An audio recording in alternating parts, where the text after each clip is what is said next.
So welcome back to Hungry JJ. Andito tayo ngayon sa Agora Terminal dito sa may Cagayan de Oro City. Hindi ko iniisip na Agora Terminal pala yung nasakyan ko before nung nag-Davao ako to Camguin. So ito pala yun.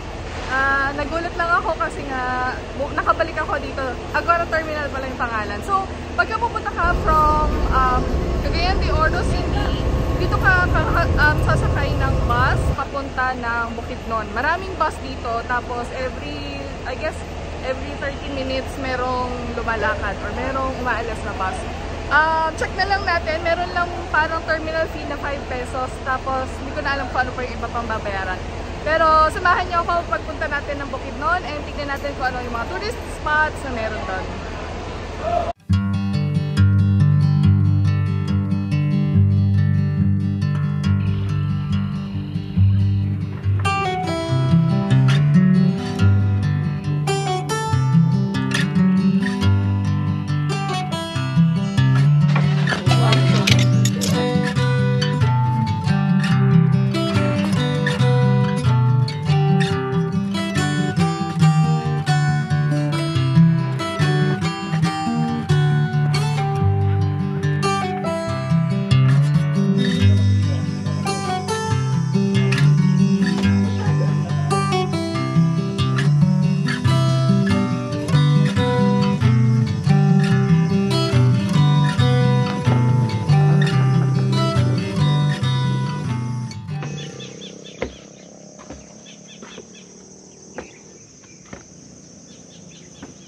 So good morning again guys. Andito tayo ngayon sa Roti Peaks dito sa may Impasugong Bukidnon. And buti na lang binigyan tayo ng magandang panahon kasi umuulan ng mga 3 days na. Pero ngayon buti na lang meron ng araw. So tignan nyo na lang, i-appreciate nyo yung beauty ng nature. Sobrang ganda ng view kasi nga makikita mo yung mountains. Pero yung pagpunta kasi dito medyo mahirap kasi sobrang rough road, tapos habal-habal lang or 4x4 ang pwedeng makadaan, tapos medyo delikado talaga.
Maghahanap muna tayo ng lunch natin. Kabababa lang natin galing ng Roti Peaks. And nandito na tayo sa may Impasugong na town. Yung Impasugong nga pala daw, yung spelling niya wala talagang dash. Impasugong. Pero tinanong ko yung local kung paano binibigkas. Parang meron siyang dash. So Impasugong daw. So yan. So ngayon lakad lang tayo.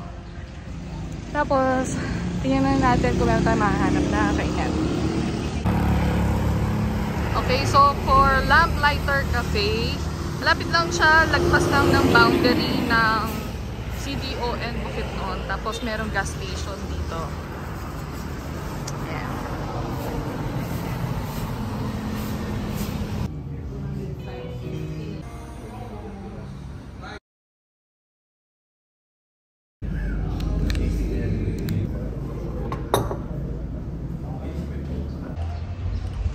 Ayan. So usually, pagka pumupunta kasi ako sa isang bagong lugar, nagpupunta talaga ako sa church, tapos sa market nila, and then city hall or municipal hall. Usually doon ako pumupunta. Gusto ko lang kasing makita, tsaka ma-feel ko ano yung mga kinakain nila, kung ano yung the usual nilang ginagawa.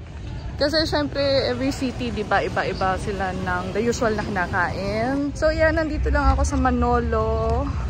Lalakad-lakad lang ako bago tayo bumalik ng Ipasugong. So, pwedeng mag-bus. Tapos, pwede rin mag-jeep. Pero yung from Manolo to Ipasugong, bus lang yun. Okay, so hindi na kasi tayo nagpunta ng Dahilayan. Kaya ang ginawa ko, nagpunta na lang ako dito sa may Manolo Fort Beach na market. Tapos tinignan ko kung ano yung mga meron. Kasi usually pag kami pinupuntahan talaga ako, tinitignan ko kung saan yung mga, kung ano yung mga usual na pagkain. So guys, so pagka pupunta kayo dito sa Bukidnon, tapos mapupunta kayo dito sa may Manolo Fort Beach, pagka kailangan ninyo ng pedicure, punta lang kayo dito sa may Manolo Fort Beach na market area, dito sa may Bukidnon. Oo, doon sa may dry goods sa bandang likod. Thank you po sa napakagandang pedicure!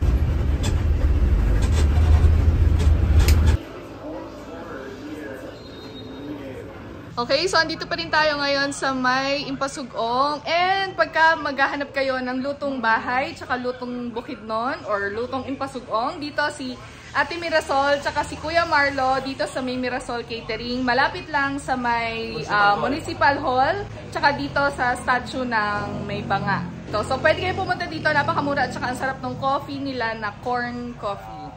So ayan, hello ate, thank you po! Salamat sa agahan!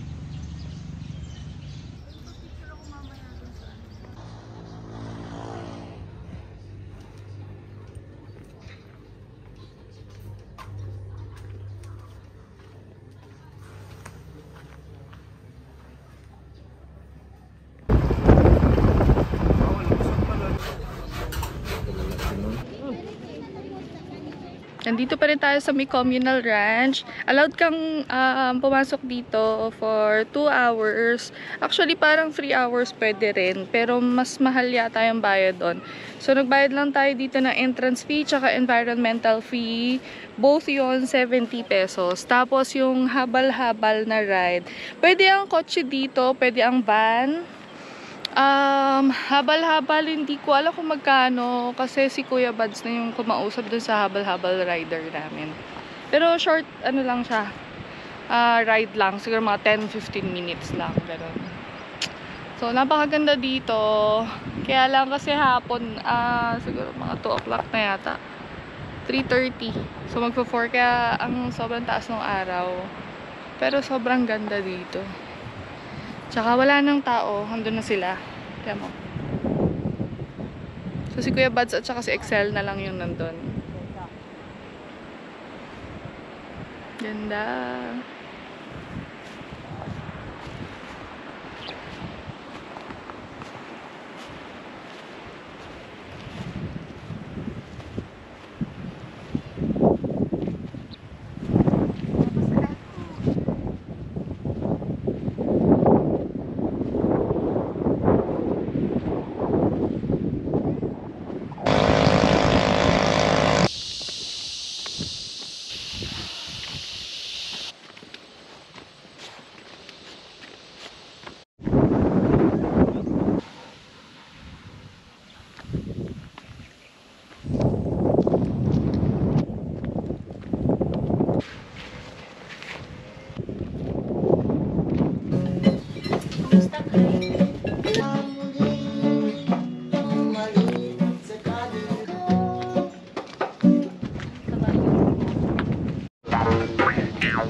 Ano po ulit ang tawag dito, Kuya? Kubing.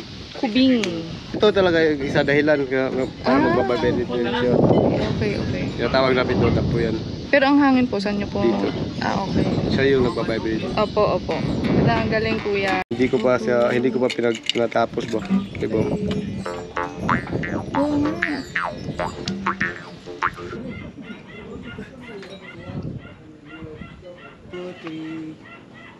Opo.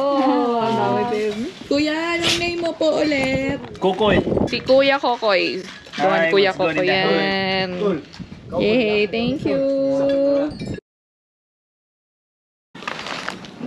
Pero matagal nyo na pong, Ko? kumbaga na bili po ito. Hindi ko nabili. Na mana. Pang ilang generation na po kayo, sir? 3.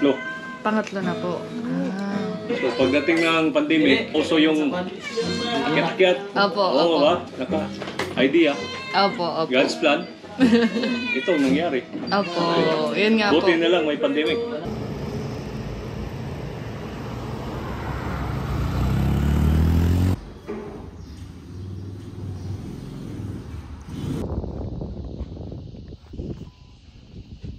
So guys, dito na tayo sa Agora Terminal. Pauwi na tayo. So again, thank you for watching guys. Please like and subscribe. Hungry JJ!